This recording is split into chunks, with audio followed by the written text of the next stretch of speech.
사실은 이 애통하는 자가 복이 있다는 말씀은 좀 앞뒤가 맞지 않죠. 이율배반적인 표현입니다. 어떻게 애통하는 자가 복이 있습니까? 마음이 즐겁고 마음이 평안하고 가난한 자가 복이 있는 것이 일반적인 상식이죠. 그런데 우리 오늘 예수님께서는 오히려 마음이 아픈 자들이 복이 있다는 이런 역설적인 표현을 하고 있습니다. 그런데 사실은요, 이 예수님이 말씀하시는 이 애통은 단순히 인간의 슬픔을 얘기하는 것이 아닙니다. 물론 포함되겠죠. 그러나 하나님의 시각에서는 뭐냐 하면, 하나님 앞에 나아올 때에 우리의 부족함을 인정하고 우리의 연약함을 인정하고 하나님께 은혜를 구하고 긍휼을 구하는 그런 마음, 이것이 거룩한 탄식이죠. 이 거룩한 탄식을 하는 자가 복이 있다는 그런 말씀이라고 할 수가 있습니다. 자, 그렇다면 오늘 예수님께서는 왜 이런 말씀을 하셨을까요? 우리 사람은 누구나 이 땅에서 살아가는 동안에 희로애락을 즐기죠. 희로애락을 느끼면서 살아갑니다.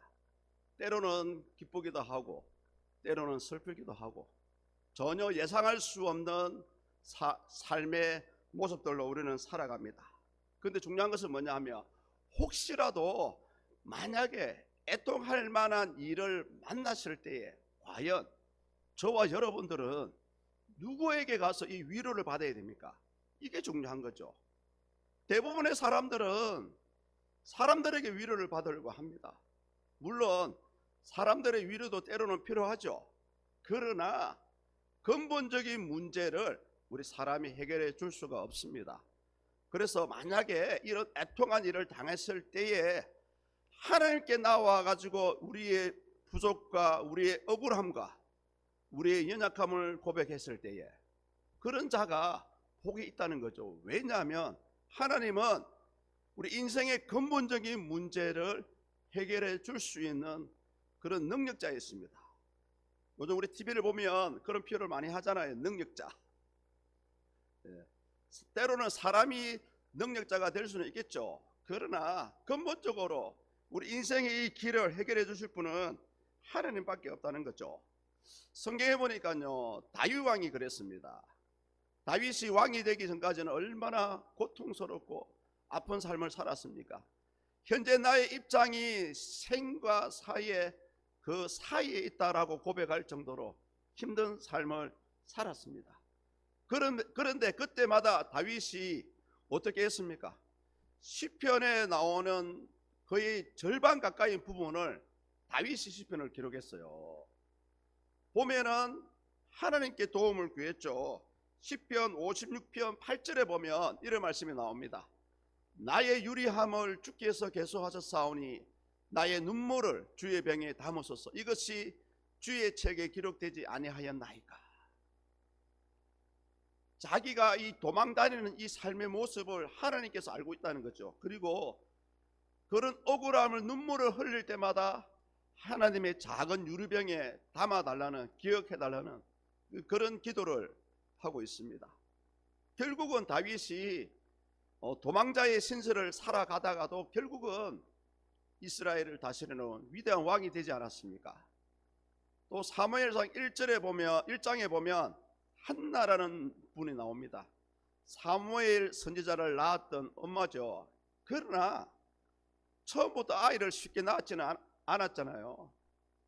아이를 낳지 못함으로 해서 버린 나라부터 온갖 질투와 멸시를 당하다가 눈물로 하나님께 기도하니 결국 하나님은 눈물로 하나님을 찾는 자에게 그녀의 눈물을 닦아주시고 사무엘이라는 위대한 선지자를 낳게 하지 않았습니까? 우리 예수님께서도 그런 말씀을 하셨습니다. 하나님을 향하여 우는 자는 복되지만 하나님을 멀리하고 자기의 즐거움과 자기의 웃음을 찾아가는 자는 결국은 화가 있다고 말씀을 하고 있죠. 누가복음 6장 25절에 이 말씀을 하셨습니다. 우리 자막을 보시면서 함께 한번 읽어볼까요? 시작. 화 있을진저 너희 지금 배부른 자여 너희는 줄이리로다. 화 있을진저 너희 지금 웃는 자여 너희가 애통하며 울리로다. 아멘. 그래서 우리가 하나님께 나아갈 때 이 애통한다는 것은 진정 어떤 의미가 있을까요? 가장 먼저 애통은 가슴을 치며 뼈를 깎는 고통을, 그런 슬픔을 표현한 것을 우리가 애통이라고 얘기합니다. 사무엘상 1장 10절에 보니까요, 한나가 마음에 괴로워서 여호와께 기도하고 통곡하였더라, 이런 말씀이 나옵니다.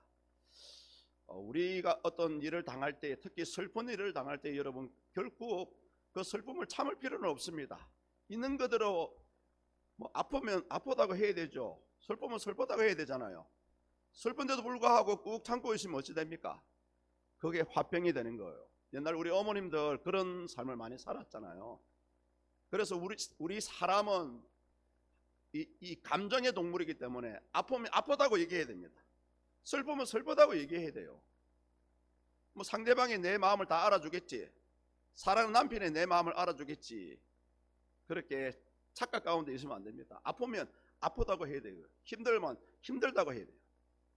다리가 아프면 다리가 아프다고 그래야 되고요. 도저히 못 견디면 뭐라고 해야 됩니까? 병원에 데려다 달라고 얘기해야 돼요. 한나는 자기의 마음을 있는 그대로 하나님께 토해냈습니다. 그래서 우리 이 마음이 아픔을 토해내는 것이 진실이라며 그 진실된 마음을 하나님께 토해낼 때 그것을 우리는 성경에서 통회한다, 애통한다, 이렇게 얘기를 합니다. 우리 자막에 보면은 제가 멋진 그림을 하나 준비했습니다. 에드바르트 뭉크의 절규라는 그림이죠. 잘 아실 것입니다. 인간 실존에 대해서 자기의 감정을 아주 적나라하게 표현하는 그림입니다. 저 그림이 뭐냐면 사람이 어떤 고통에 있는지는 모르겠지만 그 고통을 참지 못해서 소리 지르는, 절규하는 그런 모습이에요.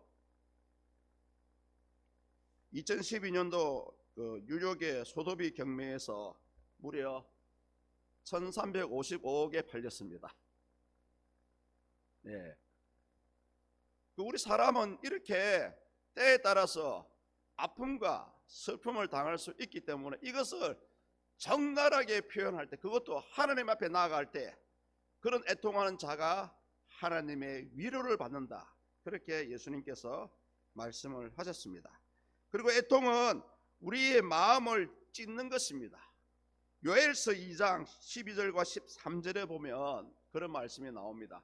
약간 길지만 자막을 보시고 제가 한번 읽어 들어보겠습니다. 여호와의 말씀에 너희는 이제라도 금식하고 울며 애통하고 마음을 다하여 내게로 돌아오라 하셨나니 너희는 옷을 찢지 말고 마음을 찢고 너희 하나님 여호와께로 돌아올지어다. 그는 은혜로우시며 자비로우시며 노하기를 더디하시며 인애가 크시사 뜻을 돌이켜 재앙을 내리지 아니하시나니. 아멘. 옷을 찢지 말고 마음을 찢으라는 이런 표현을 하고 있잖아요. 원래 이스라엘 사람들은 습관적으로요, 이런 힘든 일을 당할 때에 자신들의 옷을 이렇게 찢는 그런 표현을 많이 한다고 합니다. 그러나 우리 예수님께서는 이렇게 눈에 보이는 그런 슬픔보다 오히려 마음을 찢으라는 거죠. 그러면 하나님께서 우리에게 재앙을 내리지 아니하신다, 이 말씀을 하고 있습니다. 그래서 이 부분에 대해서 신학자들은 그런 말을 해요. 그래서 우리 예수 믿는 자들은 그래서 날마다 자신을 돌아봐야 된다. 자신을 돌아봐야 자기의 부족함을 깨닫고 또는 하나님께 회개할 것은 회개하고 또는 하나님의 도움을 구할 것은 구한다고 그런 말을 합니다. 그래서 이 애통한다는 것은, 이 눈물은 여자의 무기만은 아니죠. 우리 예수님께서도 성경에 보니까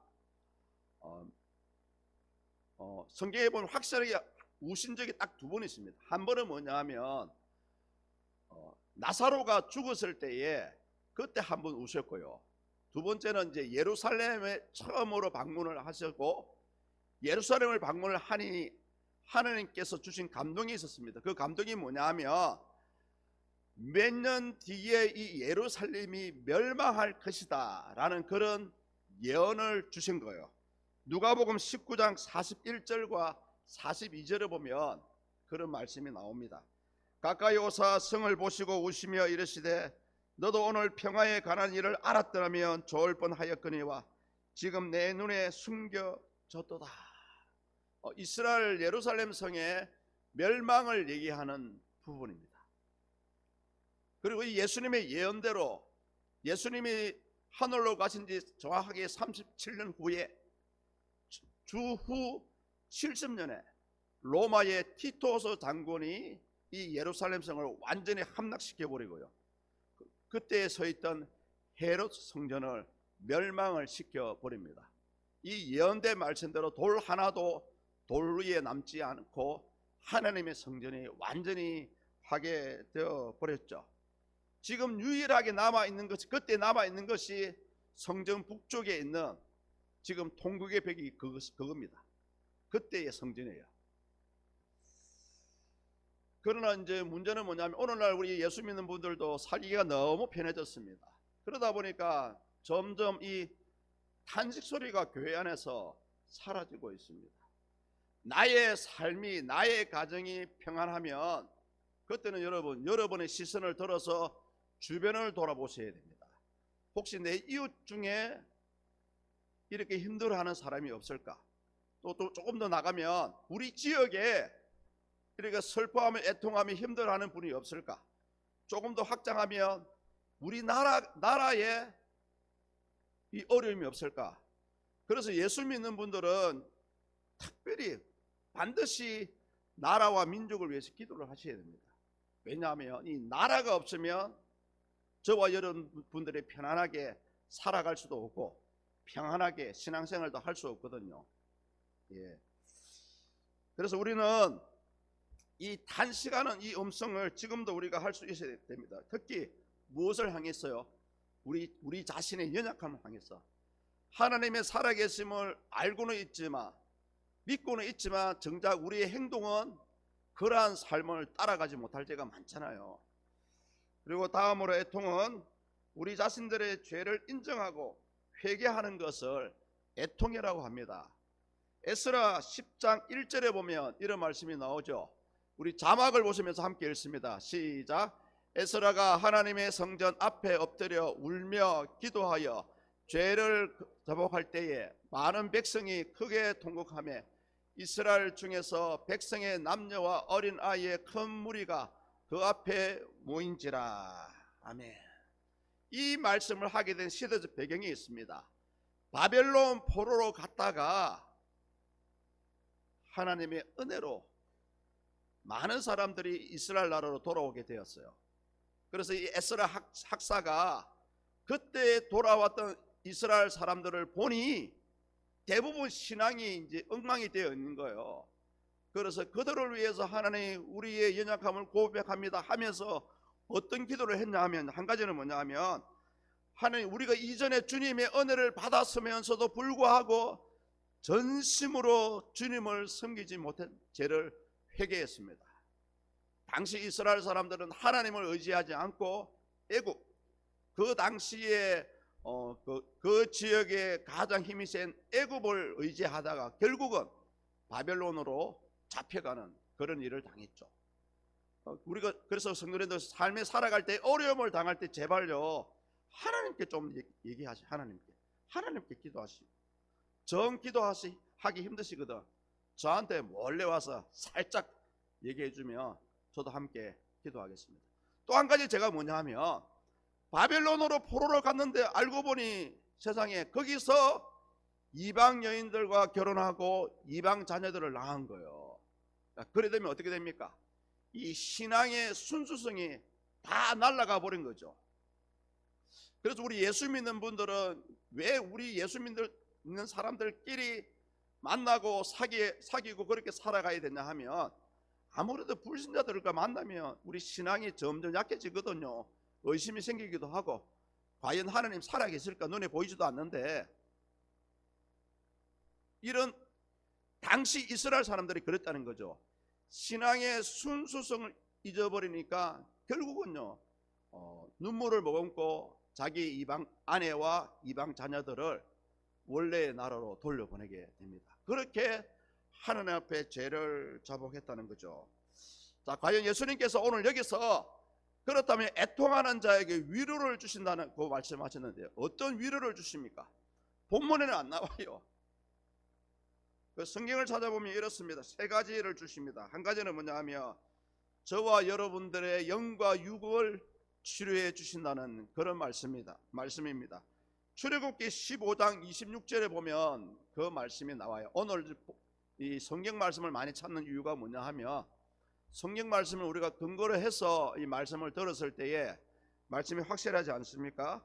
이르시되 너희가 너희 하나님 나 여호와의 말을 들어 순종하고 내가 보기에 의를 행하며 내 계명에 귀를 기울이며 내 모든 규례를 지키며 내가 애굽 사람에게 내린 모든 질병 중 하나도 너희에게 내리지 아니하리니 나는 너희를 치료하는 여호와임이라. 아멘. 그래서 특히 우리 남자 성도님들이든지 우리 여자 성도님들 아프면 제발 울어요. 특히 남편이 애를 먹이거든. 그냥 그 자리에서 우세요. 그냥 이 눈물은 뭡니까? 여러분의 연약해진 마음을 치료하는 치료제와 같다고 합니다. 그리고 이 슬픔의 눈물은 이 사람이 슬퍼하면 몸속에 스트레스를 일으키는 호르몬이 생긴답니다. 눈물을 딱 흘리는 순간 그 호르몬이 몸 밖으로 배출이 된대요. 그리고 이 눈물로 여러분의 억눌린 감정을 표출했을 때 마음이 시원해지고 이걸 참으면요 어떤 병이 생기는지 아십니까? 우울증이 생겨요. 우울증. 그래서 옛날에 우리 어머님들 보면 뭐라고 합니까? 늘 이렇게 가슴을 치시잖아요. 이게 우라병이거든요. 우라병. 감정을 표현하지 못하다 보니까 이 가슴에 병이 생기. 그래서 이 가슴을 치시는 거예요. 지금은 그런 분은 없죠. 그래서 우리 병에 걸리지 않기 위해서라도 여러분의 감정을 진솔하게 표현을 해야 됩니다. 두 번째 주시는 은혜가 뭐냐 하면 슬픔 속에 있는 인생의 의미를 발견하게 됩니다. 내가 왜 살아야 될까? 내가 왜 이런 남자를 만나서 이런 여자를 만나서 이 고생을 하고 있을까? 그럴 때에 인생의 의미를 발견하게 됩니다. 우리가 잘 알고 있는 마르틴 루터 종교개혁가죠. 원래 이 마르틴 루터 신부는 처음에 신부가 되려고 하지 않았습니다. 부모님의 권유도 있고 해서 법률가가 되려는 그런 장래 희망을 가지고 있었고 실제로 그 과정을 밟고 있었습니다. 그런데 어느 날 굉장히 친한 친구와 함께 길을 가다가 갑자기 벼락이 떨어진 거예요. 바로 옆에 있던 자기 친구가 벼락에 맞아서 한순간에 사람이 새까맣게 타버린 거예요. 그것을 보는 순간 엄청나게 충격을 받는 거예요. 겁나게 충격을 받았어요. 그때 그래서 마르틴 루터가 이런 죽음을 보니 사람의 인생이 별거 아니구나. 그래서 그때의 마음을 돌려서 하나님의 사역자로 그 길을 가게 되었다는 것입니다. 로고 테라피라는 용어를 아십니까? 로고 테라피. 삶의 의미를 모르고 방황하고 힘들어하는 사람들을 치료하는 치료법이, 특히 정신적으로 힘들어하는 분들을 치료하는 요법이 로고 테라피라는 치료요법이 있습니다. 그런데 이 로고 테라피, 로고라는 의미가 뭐냐 하면 바로 로고스, 하나님을 가리키는 말씀이거든요. 요한복음 1장 1절에 보면 나오잖아요. 태초에 말씀이 계시니라. 이 말씀이 하나님과 함께 하셨고 이 말씀이 곧 하나님이시니라.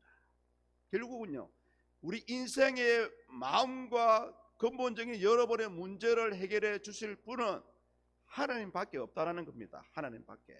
지금은